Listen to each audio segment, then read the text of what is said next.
something this morning at 1:45 or so on buses provided by Hyundai. Um, Rather than ICE, they were released without going out in handcuffs, which was apparently the main hang-up for not departing on Wednesday. And they all can come back to the United States. Um, this is weird.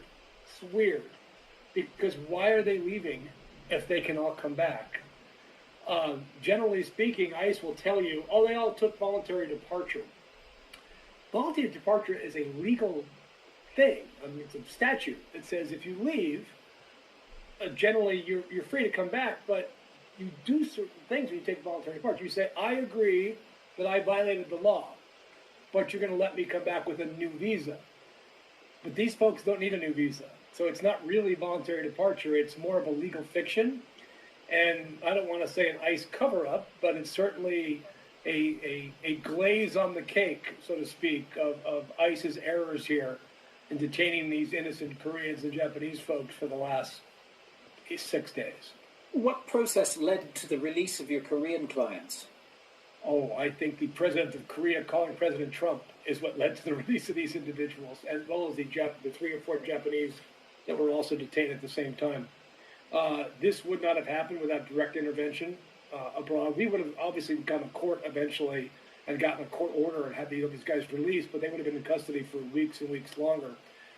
So the direct intervention was absolutely essential as part of this.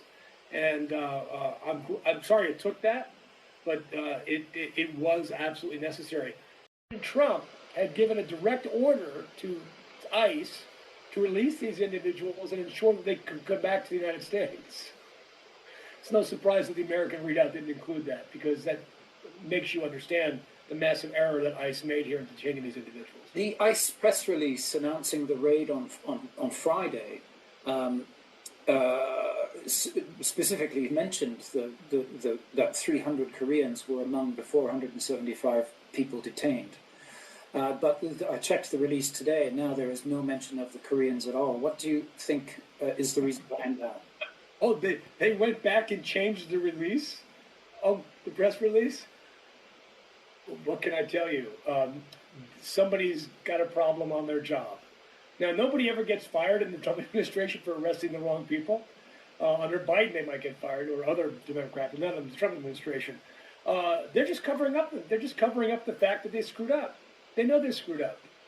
As I said from the beginning, somebody on this raid made a spur of the moment decision.